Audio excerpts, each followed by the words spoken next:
Bab 089. Juan menoleh dengan alis berkerut. Hah? Kenapa? Tanyanya heran.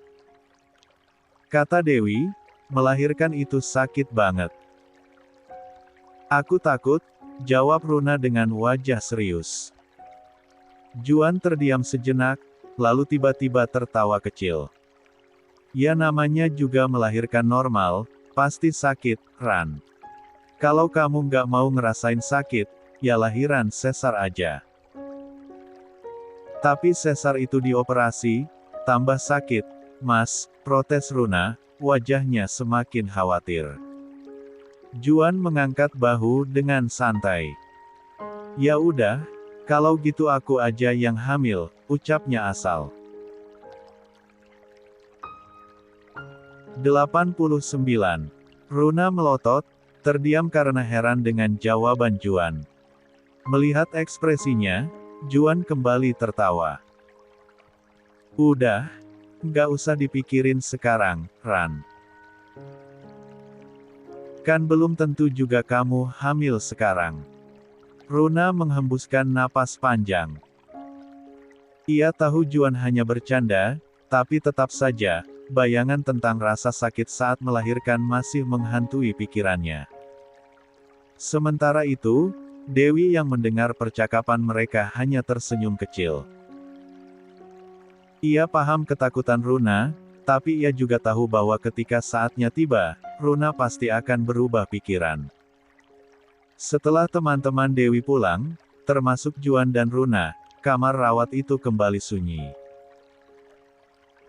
Aryo bangkit dari sofa, menghampiri box bayi, lalu dengan hati-hati mengangkat anak mereka yang baru saja bangun tidur. Kemudian duduk di samping Dewi, meletakkan bayi kecil itu di pangkuan istrinya. Dewi, coba susui lagi, siapa tahu sekarang sudah keluar, ucap Aryo dengan lembut. Iya, Mas, jawab Dewi, meski dalam hatinya ada keraguan. Membuka kancing bajunya dan mulai mencoba menyusui anaknya.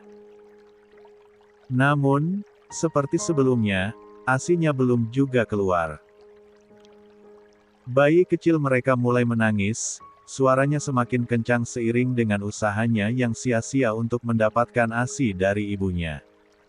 Aduh, gimana ini, Mas? ASIku belum keluar, kata Dewi panik, sambil berusaha menenangkan bayinya dengan mengayun-ayunkan tubuh kecil itu di pelukannya. Namun, tangisan si kecil justru semakin keras. Aryo segera bangkit. Mungkin dia haus. Aku buat susu formula dulu, ya, ujarnya sigap. Ia mencuci tangannya, lalu dengan cekatan membuatkan susu formula. Tak butuh waktu lama, ia kembali dengan botol susu hangat di tangannya. Dengan lembut, Aryo menyodorkan botol itu ke mulut bayi mereka. Seketika, si kecil langsung menyusu dengan lahap. Lama-kelamaan, tangisannya mereda, dan setelah beberapa saat, ia tertidur pulas dalam dekapan Dewi. Dewi memperhatikan wajah mungil anaknya yang tenang dalam tidur. Meski susu dalam botolnya telah habis, bibir kecil itu masih bergerak-gerak seakan masih ingin menyusu. Hatinya mencubit, perasaan bersalah menggelayuti pikirannya. Mas, gimana kalau ASIku nggak keluar juga? Suara Dewi lirih, hampir bergetar. Aku nggak bisa jadi ibu yang baik karena nggak bisa kasih ASI buat anak kita. Aryo menghela napas, lalu duduk di tepi ranjang. Dengan penuh kasih, ia merangkul pundak istrinya dan mengusapnya pelan. Dewi, jangan bicara seperti itu, katanya lembut. Mas percaya nanti juga bakal keluar, dan mungkin butuh waktu aja. Jangan pernah merasa kamu ibu yang buruk hanya karena belum bisa memberikan ASI. Kamu sudah mengandung dan berjuang untuk melahirkannya, Itu sudah luar biasa. Tidak ada ibu yang buruk selama dia sudah berusaha merawat dan memberikan yang terbaik untuk anaknya. Dewi menunduk, matanya berkaca-kaca. Iya, Mas, aku cuma takut aja kalau nanti ASIku tetap seret atau malah nggak keluar sama sekali, gumamnya. Kamu masih ingat kan ucapan dokter kemarin? Aryo menatapnya dalam. Menyusui itu butuh ketenangan, harus bahagia. Kalau kamu stres, ASI malah makin susah keluar. Jangan dipikirkan terlalu berat, sayang. Sekarang bayi kita masih bisa minum susu formula dulu sampai ASI kamu keluar. Jadi jangan sedih, ya. Dewi menatap suaminya, lalu mengangguk pelan. Makasih ya, Mas. Selalu support aku. 90. Aryo tersenyum, mengecup kening istrinya dengan penuh sayang. Dewi merasa lebih tenang. Lah tahu, selama ada Aryo di sisinya, ia akan selalu memiliki kekuatan untuk menghadapi apapun. Setelah memastikan bayinya tidur pulas, Aryo dengan hati-hati meletakkan si kecil di boksnya. Ia kemudian menoleh ke arah Dewi yang masih terlihat lelah. Dewi, kamu istirahat dulu, ya. Biar Mas jagain, ucapnya lembut. Dewi mengangguk pelan, lalu memejamkan matanya.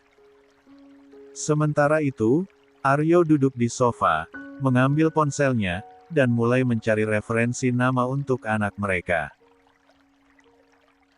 Ia ingin memberikan nama yang bermakna baik dan penuh harapan. Namun, baru beberapa menit ia tenggelam dalam pencariannya, ponselnya bergetar. Sebuah panggilan masuk dari Johnny. Aryo segera mengangkatnya. Halo, John. Ada apa? Tanyanya. Tuan, saya baru saja mendapat 2 kabar baru.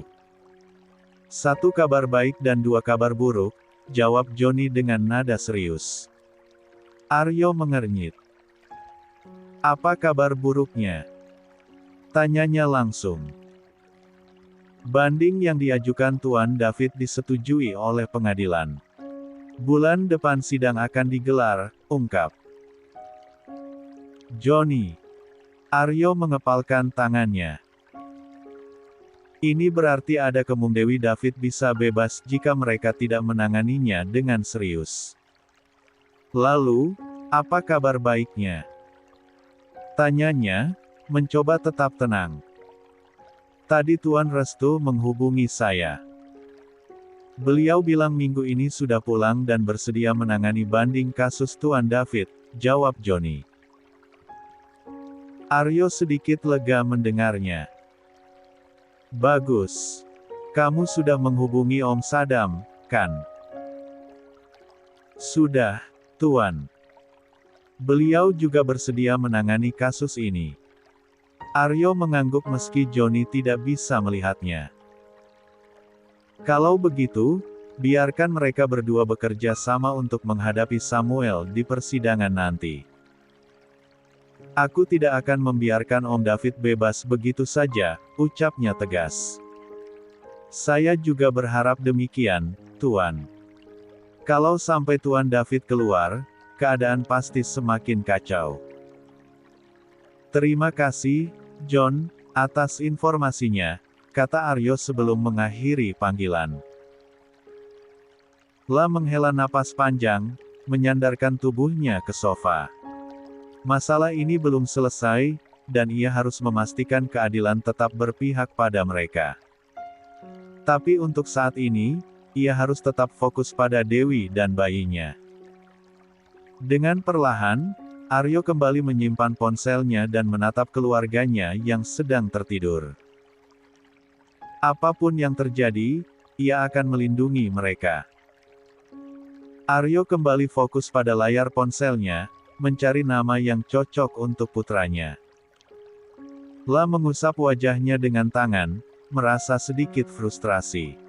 Kenapa susah sekali sih cari nama aja? Sepertinya lebih mudah ngajar di kampus, gumamnya pelan.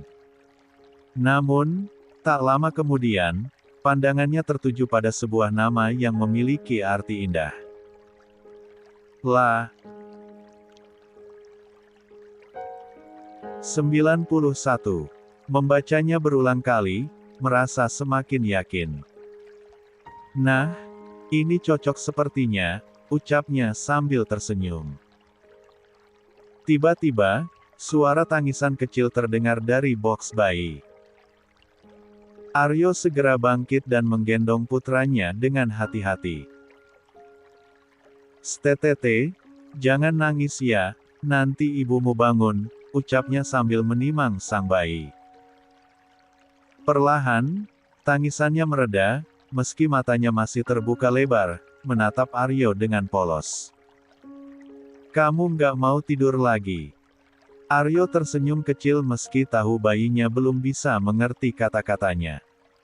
Melihat putranya masih terjaga, Aryo akhirnya duduk di sofa dengan bayi kecil itu dalam gendongannya. "Lihatlah, ayah sudah menemukan nama yang cocok untukmu," katanya sambil memperlihatkan layar ponselnya. "Arsaka Mahendra Hermawan. Apa kamu suka?" tanyanya lembut. Saat itu juga, bibir mungil bayinya tampak menyunggingkan senyum kecil, seolah memberi jawaban. Aryo terdiam sejenak, lalu tertawa pelan, takjub melihat ekspresi putranya. "Kamu menyukainya? Baiklah, kalau begitu, itu namamu sekarang, Nak. Aku akan memanggilmu Saka," bisiknya penuh kasih sayang. Aryo mencium kening kecil putranya dengan lembut, merasa bahagia. Ia tahu, tugasnya sebagai ayah baru saja dimulai, dan ia berjanji akan menjadi ayah yang terbaik untuk Saka. Baca juga novel Tangisan Anastasia yang suka kisah tentang kawin kontrak, karya Mira J. Blurb aku taruh di komen. Komentar 63. Catatan penulis 92. 93. Malam itu, suasana di ruang perawatan, Saka penuh dengan kehangatan keluarga. Nenek Lasmi duduk di kursi rodanya, didampingi oleh perawatnya berada tak jauh dari ranjang Dewi. Pak Bambang dan keluarga Dewi berbincang-bincang ringan sambil sesekali melirik ke arah bayi mungil yang tertidur pulas di dalam boksnya. Mereka semua tampak sangat bahagia menyambut kehadiran Saka. Tiba-tiba, pintu kamar terbuka, dan seorang pria masuk dengan senyum mengembang di wajahnya. Dengan langkah percaya diri, ia melangkah mendekat. "Selamat malam semuanya," sapanya ramah. Keluarga Dewi langsung menyambutnya dengan hangat, membalas salam dengan senyum dan anggukan kecil. Namun, ekspresi berbeda tampak di wajah Aryo dan keluarganya.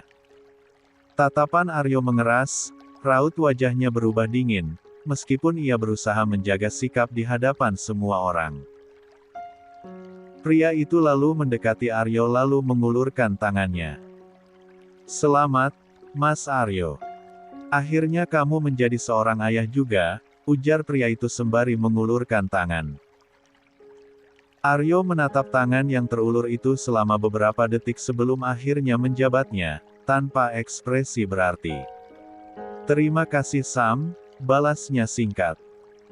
Pria itu kemudian mengalihkan perhatiannya ke Dewi, yang berdiri di dekat ranjang bayi. "Oh, ini kakak ipar, ya," katanya dengan nada ramah.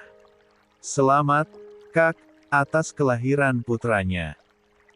"Oh, ya ini aku bawakan hadiah untuk keponakan tampanku."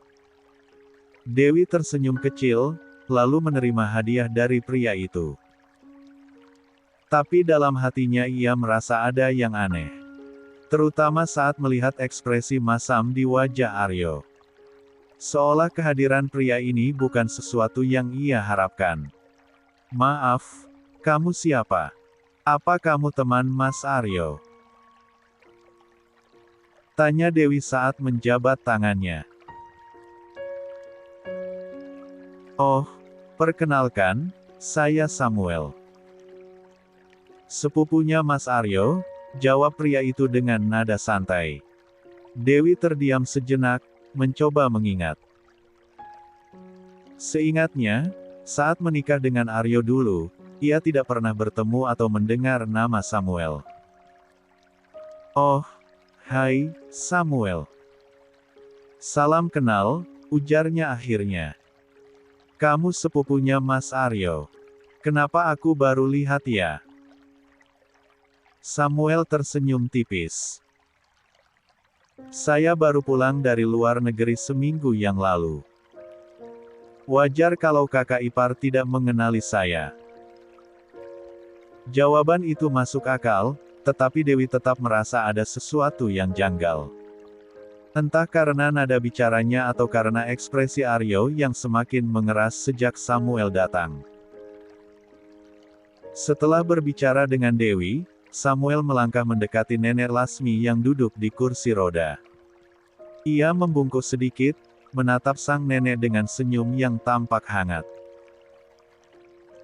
"Bagaimana kabarmu, Nek? Sehat, kan?" tanyanya dengan suara lembut. Ia kemudian meraih tangan Nenek Lasmi dan menggenggamnya perlahan. "Jaga kesehatan, Nek. Jangan sampai sakit lagi," lanjutnya. Sekilas, kata-kata itu terdengar penuh perhatian. Tetapi bagi Aryo, yang mengenal Samuel lebih dari siapapun, ada makna tersirat di baliknya. "Aku baik Sam, apalagi sekarang cicitku sudah lahir," jawab Nenek Lasmi mencoba bersikap ramah. "Baguslah kalau begitu Nek.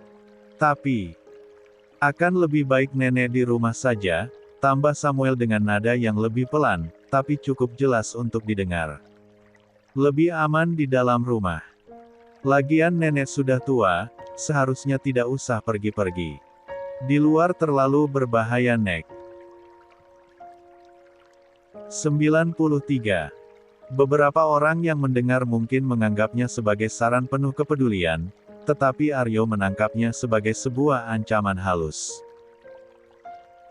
Tatapannya semakin tajam, namun ia tetap diam, memilih untuk mengamati gerak-gerik sepupunya itu. Setelah berbicara dengan Nenek Lasmi, Samuel beralih menyapa orang tua Dewi dan Pak Bambang dengan ramah. Lah berbicara santai, membuat percakapan seolah mengalir dengan wajar. Namun, bagi Aryo, setiap kata yang keluar dari mulut Samuel seperti pisau bermata dua, sopan di luar, tetapi menyimpan sesuatu di dalamnya. Aryo mengepalkan tangan di sisi tubuhnya. Kedatangan Samuel bukan sekadar kunjungan biasa. Ia tahu, ada sesuatu yang akan terjadi. Dan ia harus siap menghadapinya. "Sam, ikut denganku. Ada yang ingin aku bicarakan denganmu," ucap Aryo tegas. Samuel tersenyum lalu menjawab, "Baiklah Mas." Lalu Samuel menatap ke arah Dewi dan bayinya.